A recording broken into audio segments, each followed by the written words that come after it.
Hi, I'm Nick. I'm going to talk a little bit about prisons. Supposedly one of the most unbearable places on earth. Some people think that prisons are inhumane and need to be reformed. I'm going to explain why I think they are successful the way they are and do not need to be reformed. There are two key points in this issue. The first one is incapacitation. David Green, writer for Times Online, says that prison incapacitates offenders. When they're in jail, they can't break into your home, they can't steal your car, and they can't stab your teenage son. Exactly, they can't cause trouble when they're locked up. The second point is deterrence. Now, deterrence means discouragement against acting in some particular way. So, if word gets out among criminals that there's a bigger risk of going to jail, it'll have the deterrent effect. The more certain the chances are of punishment, the more they're going to think twice. In 1997, there were about 61,000 criminals in jail. As of July 2008, there were around 83,575 reported criminals in jail. That is approximately 22,000 additional ones put in jail within 9 years.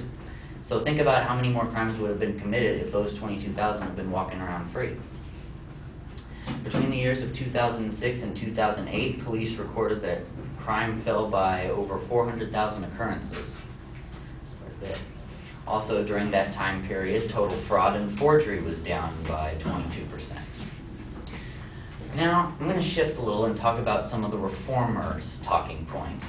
Rebecca Dubrow, writer for TheNation.com, says that the U.S. prison system is exacting an increasingly heavy toll. The reality is that punitive incarceration policies are relatively ineffective means of reducing crime. Not according to the statistic I gave a minute ago, stating that crime had gone down.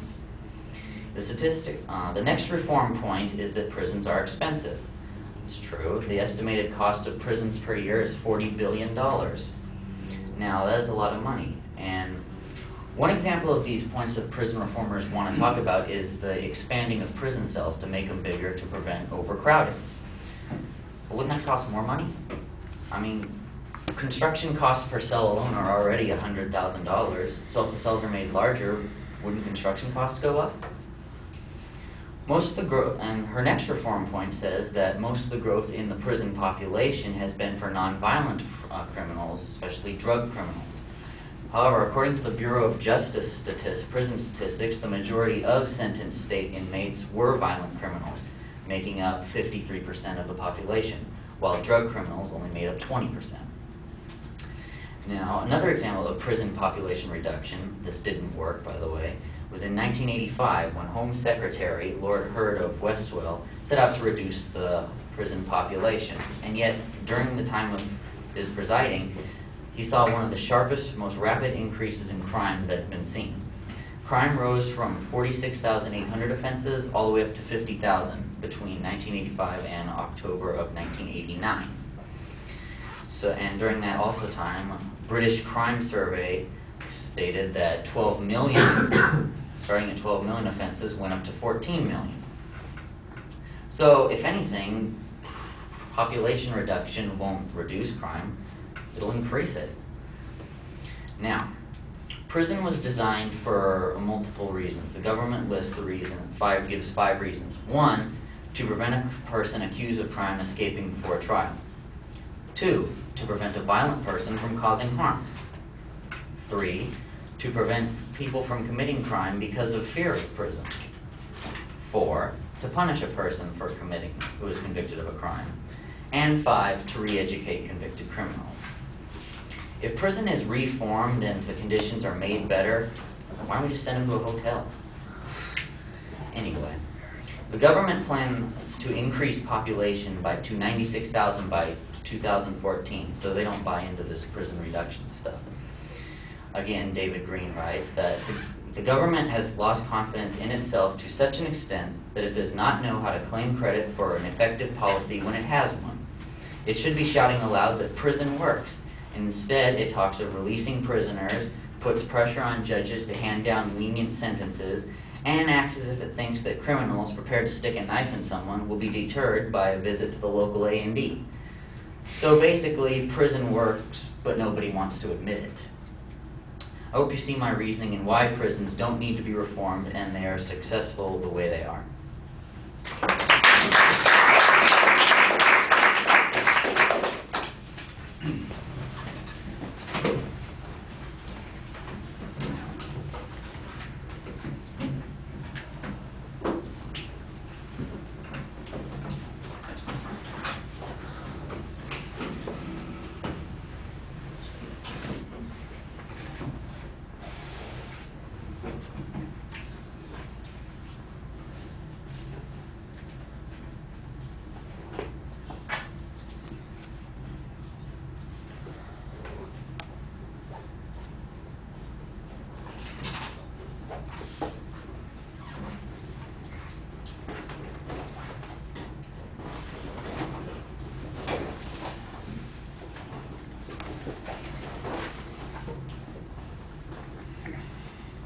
All right. I think you need to focus a little bit more on what the controversy is. Sometimes it sounds like you're talking about reform of the prison system in Great Britain. Sometimes the statistics are from the Department of Justice, and you're talking about American prisons.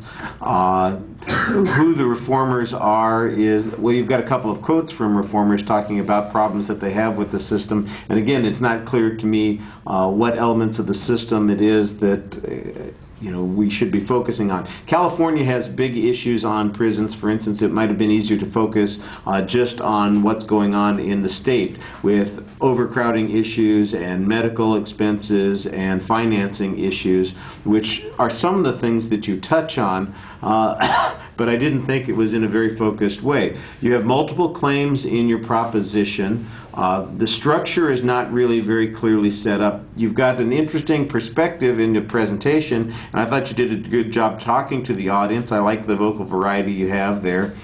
Be careful about a couple of pronunciation issues. They weren't big deals, but if you're going to be sarcastic, you want to make sure that you are superior than those that you're being sarcastic about. And Caesar's wife has to be above reproach, that kind of thing. So make sure you get that stuff right.